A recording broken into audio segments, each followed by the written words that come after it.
Cooker விசில மறந்து உணவு வீணாகி போச்சா? இனி அந்த கவலையே வேண்டாம். வழங்குகிறோம் உலகின் முதல் விசில் கவுண்டர் குக்கர், புதிய அல்ட்ரா குரோனோ. அல்ட்ரா என்றால் ஆரோக்கியம். கரூரில் அவர் பேசினார். அதாவது உங்ககிட்ட யாராவது லஞ்சம் கேட்டால் கொடுக்காதீங்க, அப்படியே உங்களை கேட்டாங்கன்னா எனக்கு சிஎம்ஐ தெரியும்னு சொல்லுங்கள், என்னுடைய பையன் ஆட்சி, அண்ணா ஆட்சி, தம்பி ஆட்சி, விஜய் ஆட்சி, விஜய் ஆட்சி நடக்குதுன்னு சொல்லுங்கள் அப்படின்னு சொல்லி ஒரு காமன் மேனை எம்பவர் பண்ணார். இந்த மாதிரி பப்ளிக் ப்ராசிக்யூட்டர்ஸு அண்ட் கவர்மெண்ட் ப்ரீடர்ஸ் பண்ணுறதுக்கு இன்டர்வியூ பண்ணுறதுக்கு ப்ராசஸ் இருந்தாலும் பண்ணலாம். பண்ணாமே அப்பாயின்மெண்ட் பண்ணலாமா? தாராளமாக பண்ணாமே அப்பாயின்ட் பண்ணலாம். இன்டர்வியூங்கிறது ஒரு மேண்டேட்ரி கிடையாது. அப்போ நிறைய பேர் இந்த இடத்துல வந்து இன்டர்வியூ கண்டக்ட் பண்ணாதனாலே வந்து இது எங்களை வந்து இன்டர்வியூக்கு கூப்பிடல, அப்பாயின்மெண்ட் போட்டாங்க. அப்போ யாரையோ காசை வாங்கி அப்பாயின்மெண்ட் போட்டிருக்காங்க. இப்போ சமீபத்தில் கூட இந்த மாம்பாக்கத்தினுடைய அந்த நேற்று வந்து ஒருத்தர் அரெஸ்ட் பண்ணாங்க, ஊராட்சி மன்ற தலைவர். அவர் வந்து பார்த்தீங்கன்னா இந்த குற்றச்சாட்டு வந்த உடனே வந்து அவர் பேட்டி கொடுக்குறாரு, இல்லைங்க அப்படி நான் லஞ்சம் வாங்குறேன் வந்து ஜிபேலலாம் வாங்குவானுங்களா, எனக்கும் விஜய் அவர்களுக்கும் கெட்ட பேர் ஏற்படுத்தினேன். இந்த ஆள் பண்ணுற தப்புக்கு விஜய் அவர்களையும் கொண்டாந்து உள்ளார வச்சுக்கிறான் பக்கத்தில்.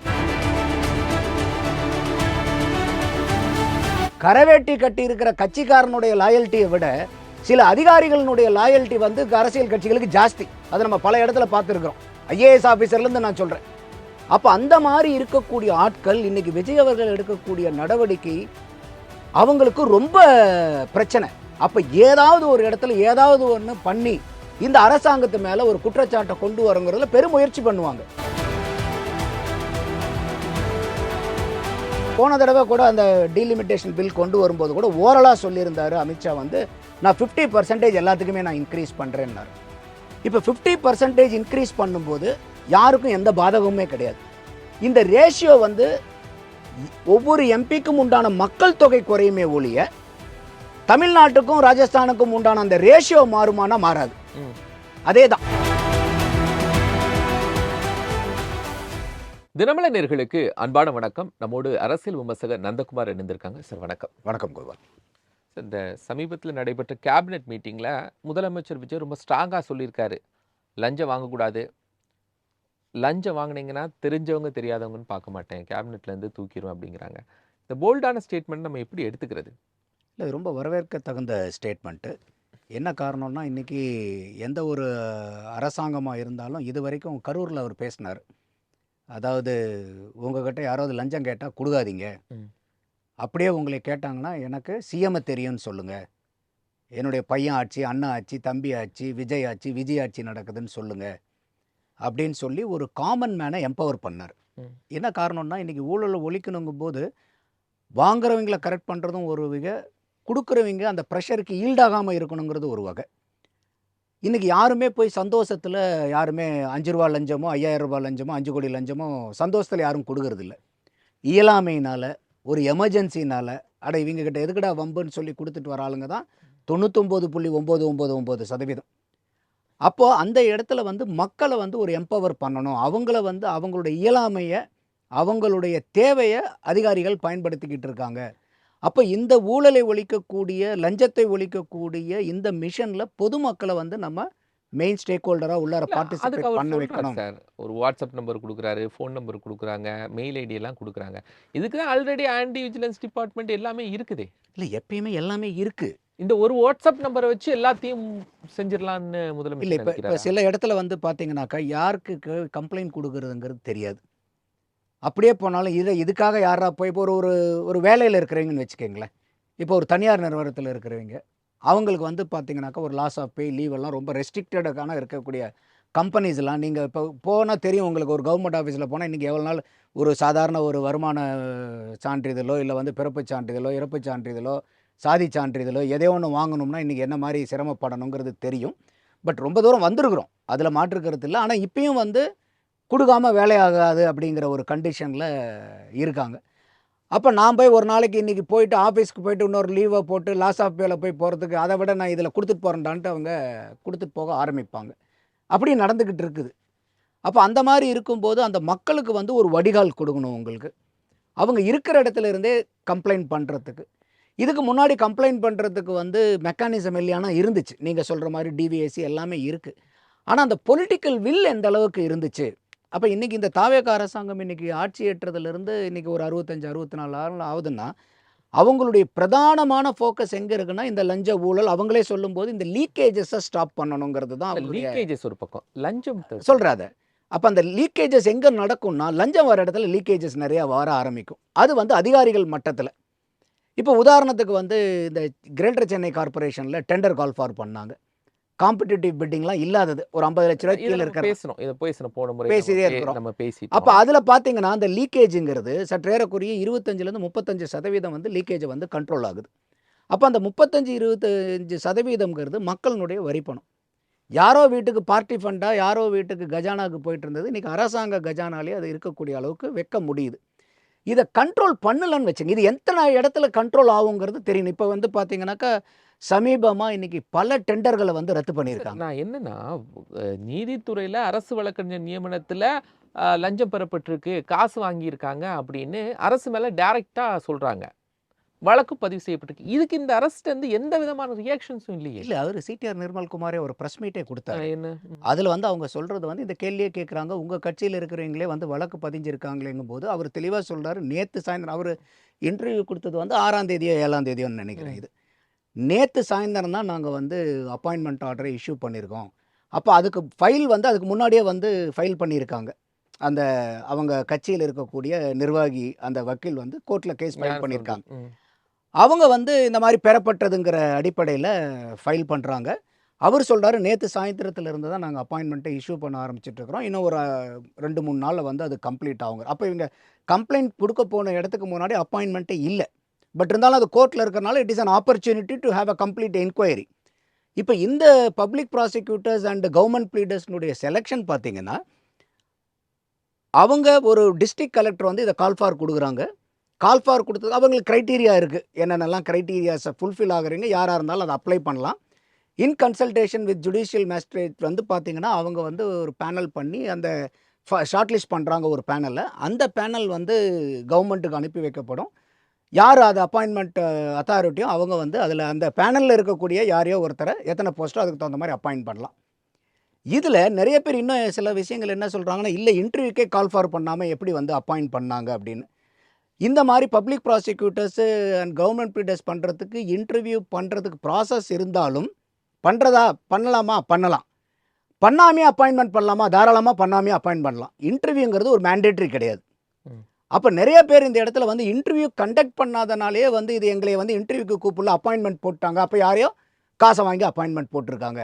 இது நம்ம தெளிவாக போய் ஆழமாக படித்தோம்னா இன்டர்வியூ பண்ணுறதுன்னு ஒரு கால் ஃபாரில் கொடுத்துருந்தாங்கன்னா, ஃபேஸ் டு ஃபேஸ் இன்டர்வியூ இருக்கும் அப்படின்னாங்கன்னா பண்ணணும்.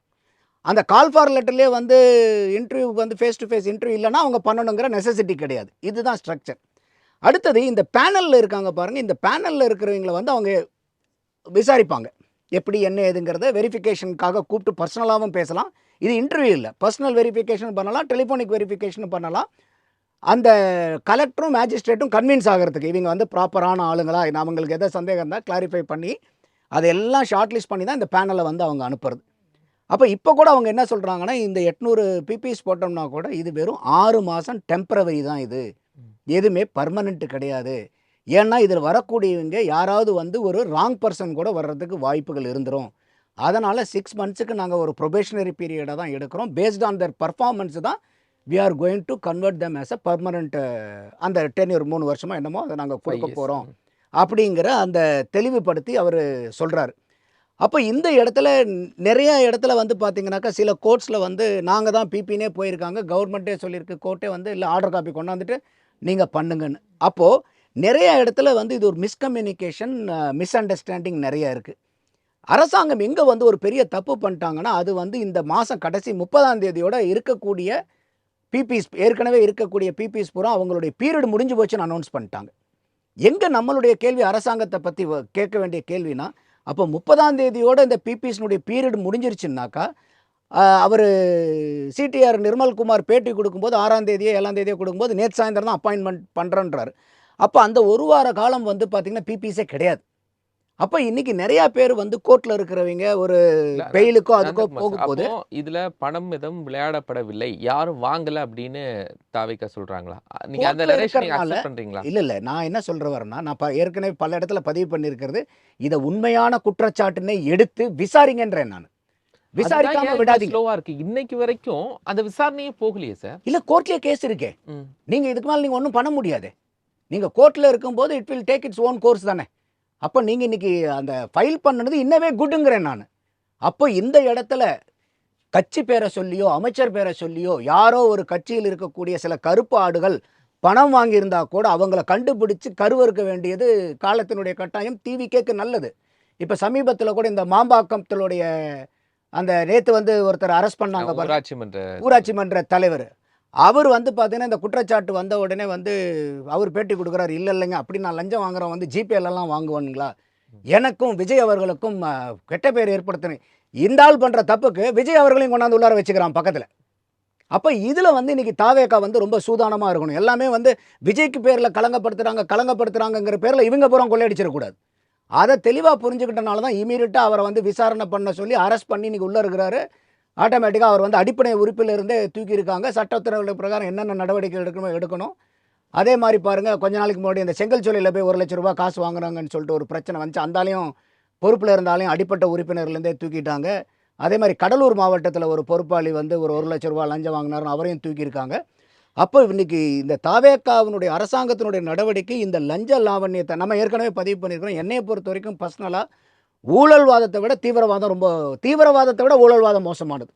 தீவிரவாதம் கூட எவனோ கண்ணுக்கு தெரியாதவன் செய்கிறது. ஊழல்வாதம் தெரிஞ்சு நம்ம பக்கத்திலே இருந்தால் நமக்கு கூலி வெட்டுறானுங்க. அப்போ அந்த மாதிரி இருக்கிறவங்களை வந்து ஒரு இரும்பு கரம் கொண்டு அடக்கணுங்கிறதுல பெருசாக இருக்காரு. நேற்று பேசினது வந்து குறிப்பாக இந்த இன்ஸ்ட்ரக்ஷன் யாருக்குன்னா அமைச்சர் பெருமக்களுக்கு.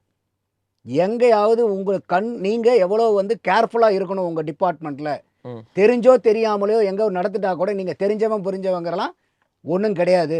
யார் மேலே வந்து குற்றம் வந்து இந்த மாதிரி கரப்ஷன் சார்ஜஸ் வந்து நிரூபிக்கப்பட்டாலும் தயவுதாட்சியம் இல்லாமல் நடவடிக்கை எடுக்கப்படுங்கிறது உள்ளபடியே மகிழ்ச்சியான ஒரு நடவடிக்கை. என்னன்னா அமைச்சர் பெருமக்கள் இப்போ கண்ணில் விளக்கெண்ணெய் விட்டுட்டு பார்க்கணும். இப்போ அவங்க என்ன சொல்கிறாங்கன்னா அமைச்சர் பெருமக்கள் எல்லாம் க்ளீனாக இருக்கிறாங்கன்றாங்க. அவர்களுக்கு கீழே இருக்கிறவங்களையும் நீங்கள் க்ளீன் பண்ண வேண்டியது அமைச்சர்களுடைய பொறுப்பு. என்ன காரணத்துக்காக சொல்ல வரேன்னா, இன்னைக்கு இவங்க லஞ்சம் வாங்கக்கூடாதுங்கிறதுல திமுக வந்து ரொம்ப கெடுபிடியாக இருக்கிறனால இன்னைக்கு இருக்கக்கூடிய அரசாங்க ஊழியர்கள் பல பேர், எல்லாரும் இல்லை பல பேர் இந்த கை அரிப்பு பிடிச்ச மாதிரி வாங்கி வாங்கி பழக்கப்பட்டு போடுவீங்க. அவங்க ஏற்கனவே இருந்த அரசாங்கத்துக்கு வந்து ஒன்றா திமுக அப்பாயிண்டட் பீப்புளாக இருப்பாங்க, இல்லைன்னா அண்ணா திமுக அப்பாயிண்டட் பீப்புளாக இருப்பாங்க. கரவேட்டி கட்டி இருக்கிற கட்சிக்காரனுடைய லாயல்ட்டியை விட சில அதிகாரிகளினுடைய லாயல்ட்டி வந்து அரசியல் கட்சிகளுக்கு ஜாஸ்தி. அதை நம்ம பல இடத்துல பார்த்துருக்குறோம். ஐஏஎஸ் ஆஃபீஸர்லேருந்து நான் சொல்கிறேன். அப்போ அந்த மாதிரி இருக்கக்கூடிய ஆட்கள் இன்னைக்கு விஜய் அவர்கள் எடுக்கக்கூடிய நடவடிக்கை அவங்களுக்கு ரொம்ப பிரச்சனை. அப்போ ஏதாவது ஒரு இடத்துல ஏதாவது ஒன்று பண்ணி இந்த அரசாங்கத்து மேலே ஒரு குற்றச்சாட்டை கொண்டு வரங்கிறதுல பெருமுயற்சி பண்ணுவாங்க. அப்போ அதுக்கு இந்த அமைச்சர் பெருமக்கள் கண்ணுங்கருத்துமாக விளக்கண்ணையை கண்ணில் விட்டு பார்க்க வேண்டியது கட்டாய தேவை. அதில் தான் இங்கே வந்து ஒரு எச்சரிக்கை மணியை வந்து அடிச்சிருக்காரு விஜய் அவர்கள். ஜாக்கிரதையாக இருங்க, யாராக இருந்தாலும் கம்ப்ளைண்ட்டுன்னு வந்துச்சுன்னா தூக்கிடுவேன்.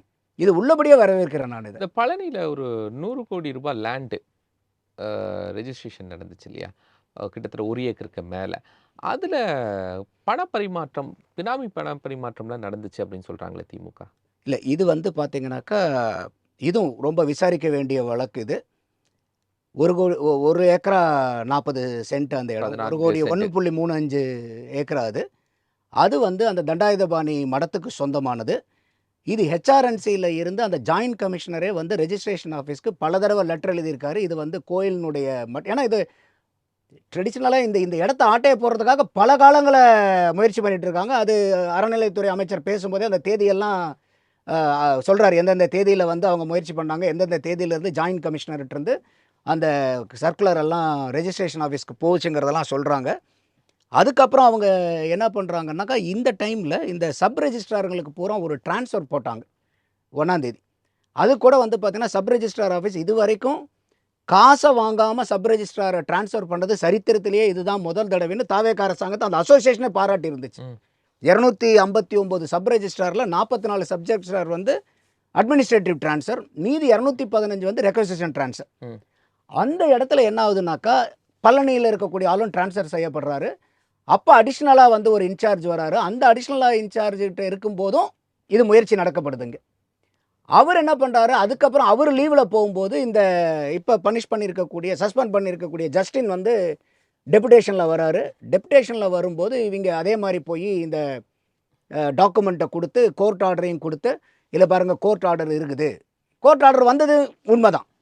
அவங்க போய் ஏற்கனவே அந்த சிங்கிள் ஜட்ஜுக்கிட்ட தான் அந்த வாங்கியிருக்காங்க. இப்போ அந்த பெஞ்ச் வந்து இப்போ என்ன பண்ணியிருக்காங்கன்னா, இந்த ஜட்ஜ்மெண்ட்டை கோர்ட்டையே ஏமாற்றி ஜட்ஜ்மெண்ட் வாங்கியிருக்காங்க. அந்த ஃபேக்ட்ஸை எல்லாம் வந்து ஹைடு பண்ணி. ஏன்னா இன்றைக்கி நீங்கள் ஒரு ஹெச்ஆர்என்சி ப்ராப்பர்ட்டிக்கு போகும்போது அது வந்து நீங்கள் அந்த தக்காரை வந்து அதில் அவர் தான் வந்து மெயின். இங்கே வந்து ஜாயின்ட் கமிஷனர் அவரை இன்க்ளூடே பண்ணல. இவங்க இந்த லேண்டே வந்து ஒரு மூடி மறைக்கப்பட்ட மாதிரி ஒரு டீலிங் முடிச்சு ஜட்ஜியை ஏமாற்றிருக்காங்க. நம்மளுடைய கேள்வி என்னென்னா, சார் இப்படியெல்லாம் ஏமாத்துறாங்கன்னு தான் சார் கோர்ட்டுக்கே வராங்க மக்கள். அப்போ ஜட்ஜே நாங்கள் ஏமாந்துட்டோங்கிறது எனக்கு ஏற்புடையதில்லை. அப்போ ஜட்ஜு நீங்கள் என்ன பண்ணியிருக்கணுங்க, ஒரு லேண்ட் டிஸ்பியூட்னா இது என்ன எதுங்கிறதெல்லாம் நீங்கள் பார்க்க வேண்டியது இல்லையா? நீங்கள் பாட்டுக்கு டாக்குமெண்ட்டை செக் பண்ணிவிட்டு வெரிஃபை பண்ணிவிட்டு இது வந்து சப்ஜெக்ட் டு வெரிஃபிகேஷன் எல்லா டாக்குமெண்ட்டும் கரெக்டாக இருந்தால் ரெஜிஸ்ட்ரி பண்ணுங்கன்னு சொல்கிறது ரெஜிஸ்ட்ராருக்கே தெரியுமே சார். அது ஜட்ஜ் எதுக்கு அதுக்கு? அதை வந்து இந்த பெஞ்சும் வந்து அதை கோட் பண்ணியிருக்காங்க. இந்த மாதிரி நீதியரசர் அவருக்கு சிங்கிள் ஜட்ஜ் கொடுத்ததும் தப்பு, அவங்களும் ஏமாத்திருக்காங்க, இவரும் தவறு செஞ்சிருக்காரு அப்படின்னு சொல்லிட்டு. அப்போ இது வந்து ஜுடிஷியலையும் வந்து இங்கே சீட் பண்ணியிருக்காங்க. சிங்கிள் பெஞ்சுக்கு என்ன ப்ரேயர் வைக்கிறாங்களோ அந்த ப்ரேயருக்கு அவர் ஆர்டர் போட போறாரு. இது ஒரு லேண்ட் டிஸ்பியூட்னு வரும்போது ரொம்ப லேண்ட் டிஸ்பியூட் நமக்கு தெரியும். சில இடத்துல பார்த்தீங்கன்னா கோர்ட்டுக்கு போனால் சொத்தை விற்றா கூட இன்னொரு கோர்ட்டில் கேஸ் நடத்த முடியாதுன்னுப்பாங்க. அந்த அளவுக்கு இழுக்கும் சிவில் இதில் நீங்கள் ஜஸ்ட் லைக் தட் நீங்கள் போன உடனே டக்குன்னு வாங்குறீங்கன்னா, அதுவும் இல்லாமல் இந்த இடத்த ஆட்டையை போடுறதுக்கு போன ஆட்சியிலேருந்தே முயற்சி நடந்துக்கிட்டு இருக்குது. அப்போ இந்த இதெல்லாம் நடக்குது. அடுத்தது இதில் வந்து அந்த 3 பேர்த்த வந்து சஸ்பெண்ட் பண்ணுறாங்க, அரெஸ்ட் பண்ணுறாங்க, வாங்க கொடுக்கலது. ஒருத்தர் முருகதாஸுங்கிற பேரில் இந்த மடத்தின் சார்பாக அவர் தான் அவரை இது பண்ணிக்கிறாரு. மீதி 2 பேர், சேதுபதினு ஒருத்தர், இன்னொருத்தர் வெள்ளத்துறையா என்னமோ ஒரு பேர். ஆமாம், இவங்க 2 பேர். இதில் திமுக வைக்கிற அலிகேஷன் என்னென்னா, வாங்கின 2 பேரும் மினிஸ்டருடைய உறவுக்காரர்கள் அப்படிங்கிற ஒரு அலிகேஷன் வைக்கிறாங்க.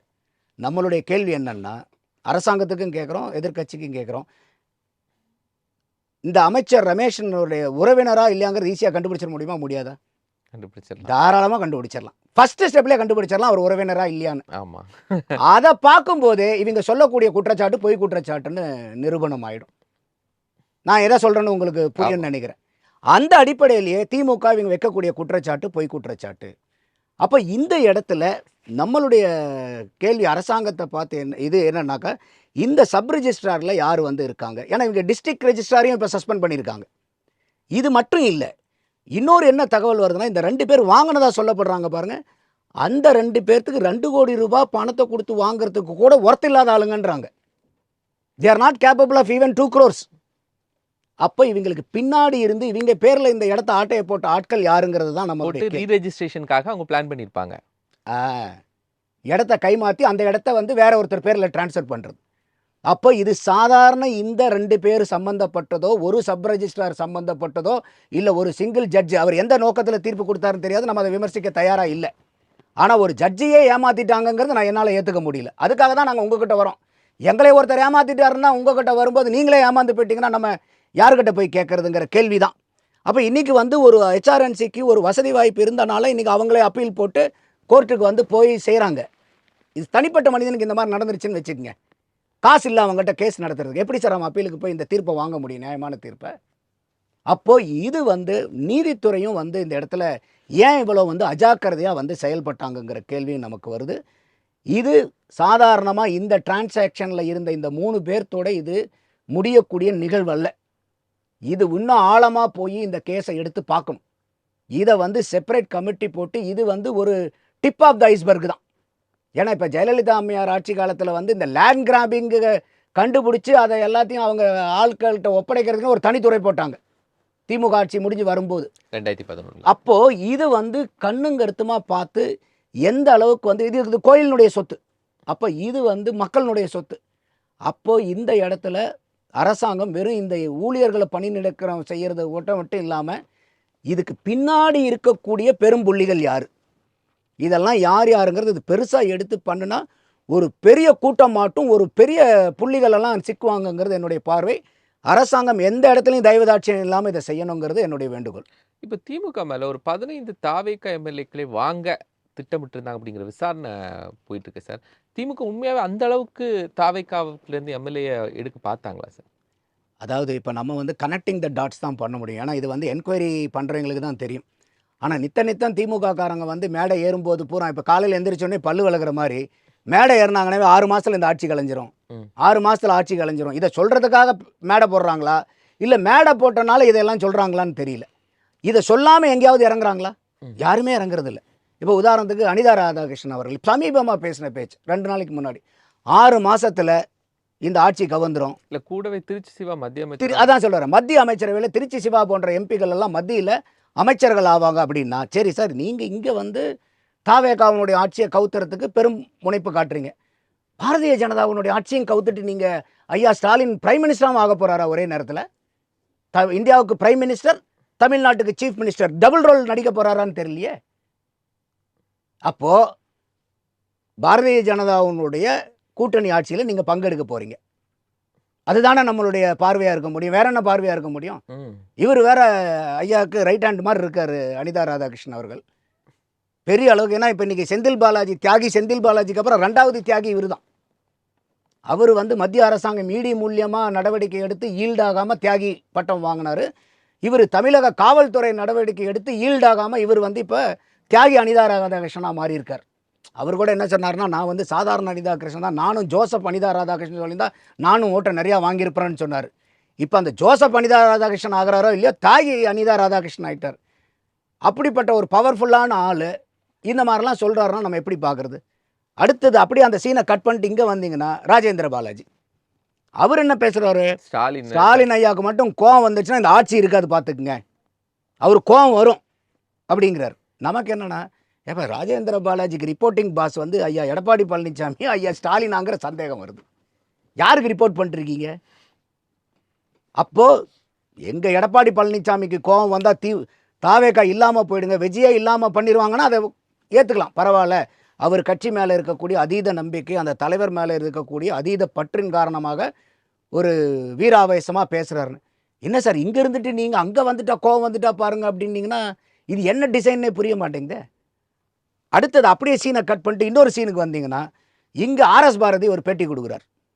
அவர் என்ன சொல்கிறாருன்னா, இல்லை அதிமுக காரங்க எங்ககிட்ட சொன்னாங்க, ஏன்னா அவர் கரூரில் தான் கொத்து புரோட்டான்னு சொல்லிட்டு வந்தார் பாருங்க.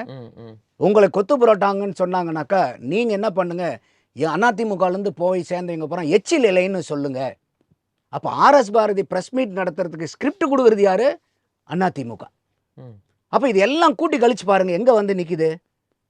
சண்முகம் ஐயா சொன்ன மாதிரி வந்து பார்த்தீங்கன்னாக்கா ஒரு கொள்கை போடலங்காயும் இல்லை. அதிமுக, பாரதிய ஜனதா, திமுக வந்து ஒரே கோட்டில் பயணிக்கிறாங்க. ஏன்னா திமுக இது வரைக்கும் என்ன சார் சொல்லிட்டு இருந்துச்சு? அதிமுகவா ஏடிஎம்கேக்கு ஏக்கு என்ன பேர் சொல்லியிருந்தாங்க?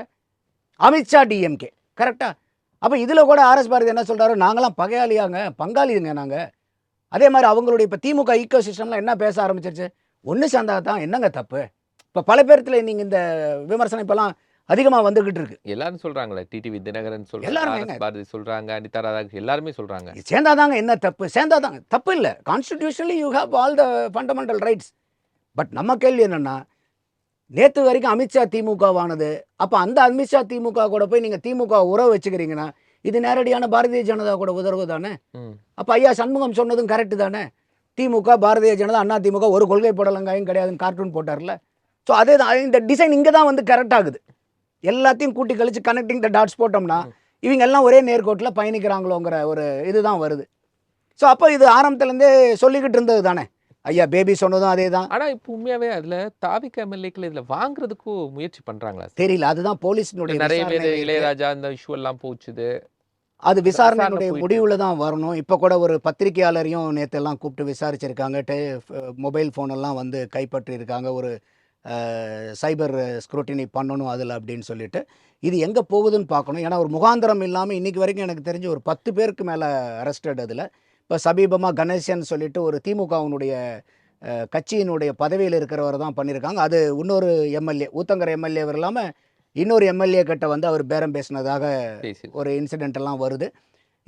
இது வந்து இது என்ன சொல்கிறதுனாக்கா, இது தோண்ட பூதமாக வர்றவங்க மாதிரி பெரிய அளவுக்கு இது போகுமோங்கிற பிரச்சனை எழுது. அப்போ இந்த காரணத்தினால தான் இது வரைக்கும் திமுககாரங்க எங்கே ஸ்டேஜ் ஏறினாலும் 6 மாசத்துல கவுந்துரும் 6 மாசத்துல கவுந்துரும்னு திடகாத்தனமாக பேசிக்கிட்டு இருந்து இதனாலேயோ அப்படிங்கிற சந்தேகம் வருது நமக்கு. அவ்வளோதான். அது உண்மையா பொய்யாங்கிறது விசாரணையில் தான் நமக்கு தெரியும். அடுத்து பார்லிமெண்ட் கூட்டத்தொடர் வரப்போகுது. ஸோ இந்த பார்லிமெண்ட் கூட்டத்தொடரில் டீலிமிட்டேஷன் பில் வரும். அப்போ டீலிமிட்டேஷன் பில் வந்துச்சு அப்படின்னு சொன்னால் இவங்க என்ன பண்ண போகிறாங்க? டிஎம்கே யாருக்கு ஆதரவு கொடுப்பாங்க? இல்லை, இப்போ நமக்கு வந்து காங்கிரஸ் சார்ந்து நிற்பாங்களா, இல்லை டீலிமிட்டேஷன் பில்லோட 2029ல் அசம்பிளி எலெக்ஷனும் வர்றதுக்கு வாய்ப்பு இருந்தால் சேர்ந்தாப்புல ஆதரவு தெரிவிக்கிற மனநிலையில் இருப்பாங்களா? இதையும் ராஜேந்திர பாலாஜி பேசுகிறாரு. ம். இது வந்து ஒரே நாடு ஒரே தேர்தல் வரப்போகுது 2029. இந்த ஆட்சிக்கு எல்லா ஆட்சிக்கும் 5 வருஷம் தான், இந்த ஆட்சிக்கு 3 வருஷம் தான், அதுவே நினைக்காது அப்படின்லாம் ராஜேந்திர பாலாஜி அந்த சிவகாசியில் பேசுகிறார். அப்போ இதெல்லாம் கூட்டி கழிச்சு பார்க்க வேண்டியதாக இருக்குது நம்ம. ஏன்னா திருச்சி சிவா வேற மத்திய அமைச்சராக ஆகணும். அவர் ஆனால் கனிமொழி அவர்கள் மட்டும் சும்மா இருந்துருவாங்களா? அவங்களுக்கு ஒரு போர்ட்ஃபோலியோலாம் வேணும்ல. ஏன்னா இவங்க பவர் இல்லாமல் இருக்க முடியாது இல்லையா? அப்போ கட்டாயமாக இது வந்து ஒரு அலைன்மெண்ட்டுக்கு வரும். அதோடு மட்டும் இல்லாமல் என்னை பொறுத்த வரைக்கும் டீலிமிட்டேஷன் வேணுமானா கட்டாயமாக வேணும். காரணம் என்னென்னா, இது வந்து 1971க்கு அப்புறம் சென்சஸ்க்கு அப்புறம் 76ஓட ஃப்ரீஸ் ஆகி நிற்கிது. அதுக்கப்புறம் இன்றைக்கி வந்து ஒரு 50 வருஷத்து பிரச்சனையில் உட்காந்துருக்குறோம். யாரோ ஒருத்தர் நம்ம சால்வ் பண்ணி ஆகணும். இன்றைக்கி நிறையா டிஸ்பேரிட்டி இருக்குது. இப்போ உதாரணத்துக்கு ராஜஸ்தானில் வந்து பார்த்திங்கன்னா 31 லட்சம் பேர்த்துக்கு ஒரு எம்பி, அவங்களுக்கு 5 லட்ச ரூபா தான் எம்பி லேட்ஸ் ஃபண்டு. தமிழ்நாட்டுக்கு 18 லட்சம், அவங்களுக்கும் 5 கோடி ரூபா தான் ஃபண்டு. அப்போ இந்த மாதிரி இருக்கும்போது அன்னைக்கு இருந்த பாப்புலேஷன் வந்து பார்த்திங்கனாக்கா ஒரு சற்றேறக்குறைய ஒரு 54-53 கோடி இருக்கும்போது ஃப்ரீஸ் பண்ணினது இன்றைக்கி சற்றேறக்குறைய ஒரு 140 கோடியை நோக்கி நகர்ந்துக்கிட்டு இருக்கிறோம் இந்தியாவினுடைய மக்கள் தொகை. அப்போ அன்னைக்கு இருந்த மாதிரியே இன்றைக்கி வந்து மெயின்டைன் பண்ண முடியுமா இந்த எம்பிஸ்னாலன்னா? முடியாது. ஏன்னா இன்றைக்கி எம்பி தேர்தலாம் நடக்கும்போது அந்த எம்பியினுடைய வேட்பாளரே வந்து எல்லா தெருவுக்கும் கூட வர்றது கிடையாது. ஏன்னா அந்தளவுக்கு ஒரு பெரிய கான்ஸ்டிடியூன்சியாக இருக்குது, பாப்புலேஷன் அதிகமாக இருக்குது. அப்போ கட்டாயமாக இது வந்து பண்ணணுமானா பண்ணி ஆகணும். திமுக வந்து ஆட்சியில் இருக்கும்போதே அவங்க என்ன கேட்டிருந்தாங்கன்னா, இல்லை இதை வந்து 25 வருஷம் இன்னும் தள்ளி போடுங்க. ஃபஸ்ட்டு ரெக்வெஸ்ட் அவங்களது அதுதான். வர்றவன் பார்த்துக்கிட்டுன்னு எல்லாமே தள்ளி போட்டு நீங்களும் வர்றவன் பார்த்துக்கிட்டுன்னு விட்டுருங்கன்னாங்க. பட் பிஜேபியை பொறுத்த வரைக்கும் அப்படி இன்றைக்கி இருக்கக்கூடிய பிஜேபி அதில் வந்து ஏதாவது ஒரு முடிவு பார்க்கணுங்கிற திடகாத்திரமாக இருக்கிறாங்க. இப்போ இவங்க என்ன பண்ணுறாங்கன்னாக்கா, அடுத்த இது என்ன சொன்னாங்கன்னா, இன்றைக்கி எங்களுக்கு 543 எம்பிக்களில் எங்களுக்கு 39, 7.18% எங்களுக்கு ரெப்ரசன்டேஷன் இருக்குது. நீங்கள் எத்தனை நம்பர் இன்க்ரீஸ் பண்ணாலும் எங்களுக்கு அதே விகிதாச்சாரத்தில் கொடுங்க. நீங்கள் 815 போகிறீங்களா, எங்களுக்கு 59 இது கொடுங்க. அப்படிங்க 58 அந்த ரேஞ்சு 58 வரும். இப்போ அவங்க போன தடவை கூட அந்த டீலிமிட்டேஷன் பில் கொண்டு வரும்போது கூட ஓரலாக சொல்லியிருந்தார் அமித்ஷா வந்து, நான் 50% எல்லாத்துக்குமே நான் இன்க்ரீஸ் பண்ணுறேன்னாரு. இப்போ 50% இன்க்ரீஸ் பண்ணும்போது யாருக்கும் எந்த பாதகமுமே கிடையாது. இந்த ரேஷியோ வந்து ஒவ்வொரு எம்பிக்கும் உண்டான மக்கள் தொகை குறையுமே ஒழிய தமிழ்நாட்டுக்கும் ராஜஸ்தானுக்கும் உண்டான அந்த ரேஷியோ மாறுமானா மாறாது. அதே தான். ஆனால் நமக்கு என்ன பலன் கிடைக்கும்னா, அட்லீஸ்ட் ஒரு மோர் நம்பர் ஆஃப் எம்பிஸ் கிடைப்பாங்க. ஆனால் இவங்க இன்னொரு ஒரு குற்றச்சாட்டு என்ன சொல்கிறாங்கன்னா, இல்லை பாருங்கள், நமக்கு வந்து 59 ஆனாலும் இதுக்கு உத்தரப்பிரதேஷ்க்கு 120,000 இம்பேலன்ஸ் ஆகிடும். எப்படிங்க இம்பேலன்ஸ் ஆகும்? இப்போ இருக்கக்கூடிய அதே நம்பர் அங்கேயும் 50 ஏறுது, இங்கேயும் 50 ஏறுது. என்ன வித்தியாசம்? ரெண்டுக்குமே எந்த வித்தியாசமும் கிடையாது. நம்பர் ஆஃப் எம்பிஸ் மட்டும்தான் அதிகமாகறாங்க. இதனால் பலன் என்னென்னா, ஒவ்வொரு எம்பியும் சர்வ் பண்ணக்கூடிய பாப்புலேஷனுடைய எண்ணிக்கை குறையும். இப்போ இருக்கக்கூடிய இந்த 543 நமக்கும் உத்தரப்பிரதேசுக்கும் உண்டான வித்தியாசம் என்னவோ அதே தான். நீங்கள் எவ்வளோ தூரம் இந்த 50% போட்டு இன்க்ரீஸ் பண்ணி 815 இன்க்ரீஸ் பண்ணிங்கனாலும் அதே தான். அதில் எந்த மாற்று கருத்துமே இல்லை. இதைத்தான் ஐயா ஸ்டாலின் அவர்கள் முதலமைச்சராக இருக்கும்போதே இந்த கண்டிஷனை தான் அவர் வச்சார். எல்லாத்துக்கும் நீங்கள் இப்போ இருக்கக்கூடிய அதே ப்ரொபோர்ஷனேட்டை கொடுத்தீங்கன்னா எங்களுக்கு பிரச்சனை இல்லைன்னு. ஏற்கனவே போன தடவை டேபிள் பண்ணும்போது நமக்கு இருக்கக்கூடிய 7.18ங்கிறது இப்போ அவங்க 50% இன்க்ரீஸ் பண்ணாங்கன்னா 7.23ன்னு மாறும். ஒரு அரை எம்பி சேர்த்து கிடைப்பாருன்னு வச்சுக்கோங்களேன். அப்போது அரித்தமெட்டிக்கலாக நமக்கு எந்த லாஸும் கிடையாது. போன தடவை அவங்க பில்லில் இதை வந்து கொண்டு வரல. நான் வேணால் உங்களுக்கு 2 மணி நேரம் டைம் கொடுங்க, நான் வேணால் உங்களுக்கு பிரிண்ட் பண்ணி கூட கொடுக்குறேன்னு அமித்ஷா பார்லிமெண்ட்லேயே பேசுகிறார். அப்போ நம்மளே கேட்டிருந்தோம், எங்கே தான் நீங்கள் கேட்குறது தான் அவர் கொடுக்குறாங்கிறாரு, இதுதான் நல்ல டைமு, வாங்கிக்க வேண்டியதானே. உங்களுடைய டிமாண்டு தான் இது. தமிழ்நாடு முதலமைச்சராக இருக்கும்போது மற்ற மாநிலங்களுடைய முதலமைச்சரையும் கூட்டு போட்ட மீட்டிங்கில் ஐயா ஸ்டாலின் அவர்கள் எடுத்த முடிவு இது. அதைத்தான் அவங்க கொடுக்குறாங்கனாலே வாங்கிக்கணும். நம்ம என்ன 2 மணி நேரம் என்ன 3 மணி நேரம் கூட எடுத்து நீங்கள் வாங்கிக்கலாமே அப்படின்னு சொல்லியிருந்தோம்.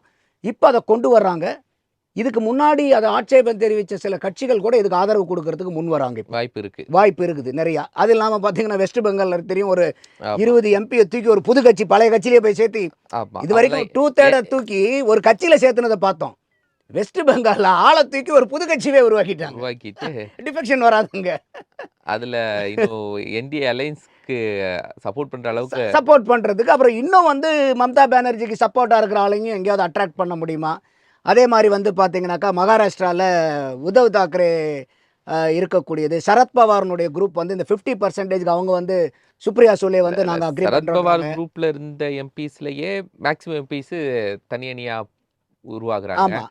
அதே மாதிரி உத்தவ் தாக்கரே டீம்ல இருந்ததுலயே இன்னும் பிரியிறாங்க. அப்படிங்கும்போது பெரிய சப்போர்ட். ஆமாம். இப்போ என்னென்னா இப்போ 543 ஒரு 3 வந்து வேகன்சியாக இருக்குன்னு நினைக்கிறேன். ஒரு 540.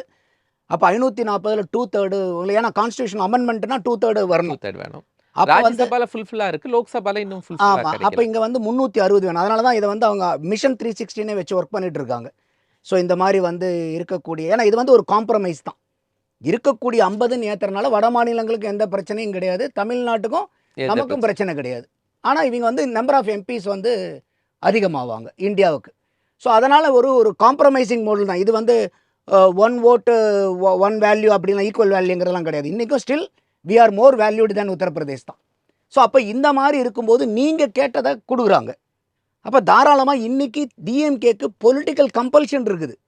ஏன்னா அவங்களுக்கு வந்து ஏதாவது ஒரு பிடிமானம் வேணும். இன்றைக்கி எந்த பிடிமானமும் இல்லை, இருக்கிற ஆட்சியை விட்டாச்சு. இப்போ ஏதாவது ஒன்று கைக்கு சிக்காதா, தத்தளிச்சிட்டு இருக்கிறவனுக்கு ஏதோ ஒன்று கையில் கிடைச்சா பிடிச்சி மேலே வந்துடலாங்கிற மாதிரி இது வந்து ஒரு அரிய வாய்ப்பாக திமுகவும் பார்க்குது.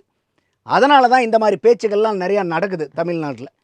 அப்போ கட்டாயமாக வந்து திமுக இந்த டீலிமிட்டேஷன் பில்லுக்கு ஆதரவு கொடுத்தாலும் மழைக்கால ஆச்சரியப்படல. கூட்டத்தோட டெல்லியில எப்படி நடக்குது, யார் யார் சப்போர்ட் இருக்காங்க, இந்தியா கூட்டணி அப்படி இப்படின்னு இருந்துட்டு இருக்காங்க, எப்படி சமாளிக்க போறாங்க, எந்த பக்கம் ஆதரவு தெரிவிக்க போறாங்க அப்படிங்கிறதெல்லாம் பார்ப்போம் சார். ரொம்ப நன்றி. நன்றி கோபால்.